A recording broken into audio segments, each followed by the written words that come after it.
I had Just social anxiety. I didn't want to be popular. I didn't enjoy the idea of being popular. I liked the fact that I had like 4 friends and those were my friends. Like I only got popular around college years, 17, 18. I kind of had my glow up and it was like, I kind of came into the world and was like, became popular. But I really enjoyed the years where I wasn't. And people used to invite me out to things. I used to enjoy being able to say, no, I'm not going. Yeah. And then people will give you a hard time for that. Oh, but everybody's going. You're just going to sit there on your own. Why are you going to do that? And I like saying, well, because I don't really enjoy hanging out with you that much. Yeah. I don't enjoy going out. I've done it like 2 or 3 times. I think the conversation's ridiculous. I think you're all kind of mean to each other. What was it about social interactions that you didn't enjoy then? I didn't understand how to do them very well. So like people would get in these groups, all these boys would get in a group and they would all talk about stuff. And I felt like I had no ability to communicate about those things. I was interested in science and rocks and how waterfalls are made. And you can't rock up on a Saturday night as a 13-year-old and tell people about basalt, right? They're not interested. Yeah. Right? If you don't know about, I don't know, some football game that happened, you're not cool enough to turn up to the group. So people would invite me. And I would think, but you don't want me there. Like, I'll talk to you about basalt. And then you would think that's really boring. And you were aware of this. Yeah. And I'd rather read a book about rocks and have a good time with it than turn up, not be able to communicate with you, try my best to communicate, you think it's a bit weird, and then invite me out the next weekend, which is sweet that you're inviting me. Yeah. But it just didn't make any sense. But did you grow up having like friends? Yeah, yeah. So you had that because there's a need there for people growing up to have like a There's enough kids that like rocks in the world that you can have your 3 friends who are interested. So then what changed when you got older? I think your jawline. yeah, right. My voice got deeper. Yeah, and everyone was like, "Whoa, this Holy guy!" Shit. And did you like that attention or that reaction? I, in a way, I loved it, but I didn't know what to do with it. Yeah, right. I had no idea what was going on. Yeah. Like I didn't understand why people would come and like flock to me or like want to listen to me or like follow me. This is something I never really understood. And so in a way, I didn't like it. I didn't like the attention because I didn't know what to do with it. But at the same time, it feels good when people like want to be around you, or they tell you you're attractive, or they tell you that like let's go see what he's doing. Yeah, it feels wonderful. But at the same time, I was like, but why are you here? Yeah, like, do you want to talk about Latin? Right, that's all I got. So what was that journey like then? Well, I learned to play the guitar. That's what helped, right? So then I got in like a rock band, and then finally I had something that was like modern, cool enough that I was cool about something. And you felt it was validated, like you lent into it at that point. A little bit. But at the same time, like we played some gigs when I was like a 17-year-old, and sometimes there'll be loads of people there, and sometimes it'll be empty. Right? No one turned up to some 17-year-old's band, right? Yeah. If like your 8 friends weren't able to come out that night and they couldn't bring their friends, no one bought any tickets. You played to an empty club. But I really enjoyed those times. Nice. I enjoyed like the empty room. It didn't bother me that much because I enjoyed playing guitar so much. I was like, fuck it, I don't care if you turn up or not, right? I'm doing it for me. Yeah. But like doing that gave me this sort of like validation that like, oh, I could be cool. And then like becoming cool became like an identity. Yeah. So now I was like the cool guy, right? And then that was just what the problem was, that as I got older into my 20s, I was still like this cool person. And you have to constantly be cool, otherwise you lose that identity. So you're constantly having to try and be cool to stay cool, because what is the definition of cool? It's what everybody decides at the time is cool. No, and you could fall off that pedestal any minute. Yeah, it changes. Right? But then by that point, the identity became important to you. It became really important. Fuck. Yeah. Yeah, because that's who I was known as. I was like this cool, long-haired, don't give a shit rocker, right? And at that point, you put value in what other people thought. Of course. Like it changed. But then I didn't know what else I was except what people told me I was, right? So then for me, I'm playing guitar, I'm playing gigs, I'm drinking, I'm like, oh, these girls are interested in me and stuff. Like that's became who I was known to be and who I thought myself as. Yeah. So I had no choice but to lean into it, because I didn't know what else to do. And not because I was like confused, what do I do now? Who am I going to be? I'm like, well, that's who I am. So now what do I have to do tonight? Well, I have to go get drunk at a bar with all these people, drink all the Jack Daniels I possibly can, so they see me drink all the Jack Daniels, because that's what the cool guy does, right? Yeah. And I never realized it was toxic till I realized at the end, oh my God, my life's really going off the Did you feel at any point point that you had to like fulfill an expectation from people? I felt like it was like, I never felt like people were trying to get me to do it.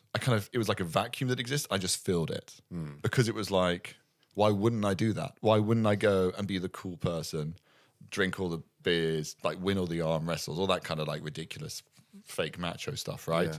Play the gigs, like I don't give a fuck, nothing can touch me sort of vibe. And how true to yourself do you think you were being? Like, how much of like who Benjamin was then in your 20s were you actually you? Yeah, it's really hard Do you to know know. what I mean? It's really hard to know.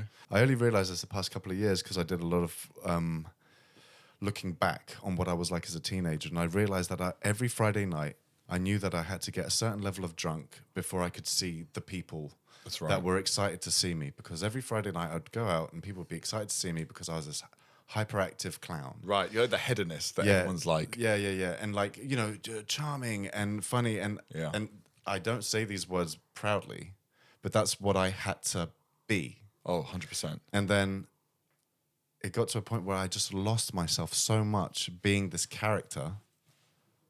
And then whenever I wanted to stop drinking, I was really torn because I was like, if I stop drinking, I lose the Heywood that I thought everybody loved. Right.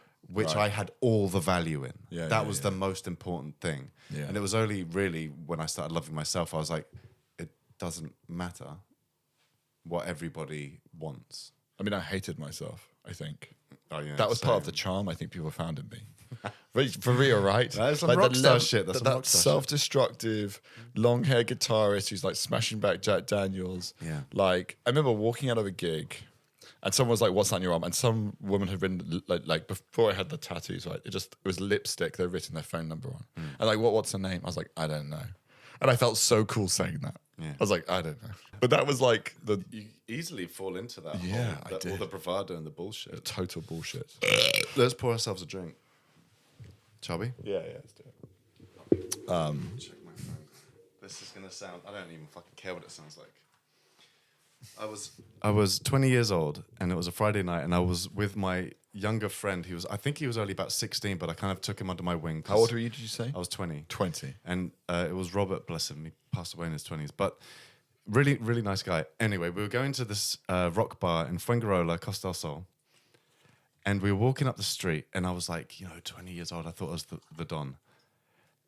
And as I was walking up the street, these two girls screamed, "Ah, it's Heywood!" And I was like, and it's never happened before, and it's never happened since. Obviously. But in that moment, and I remember who the girls were. They were a little bit younger and, whatever. Yeah. And I just felt so fucking powerful. Yeah, right. I was just like, here, I'm here. Correct. And the fact that I was next to like the 16-year-old boy who, I had under my wing, and I was just like, Must have that's looked right, up to that's you." right, Rob. You hang out with me, and you can get it.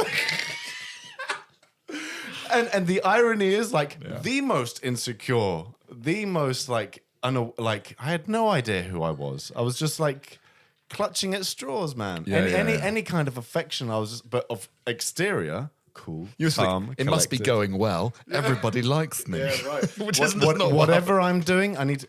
And I remember, like, when I would go into those bars where everyone would be, I would up the hyper. Yeah. Because they liked that. They liked the silly, quirky, blah, blah, and it was all bullshit. Like, I have hyper tendencies, but not to that extent. Yeah.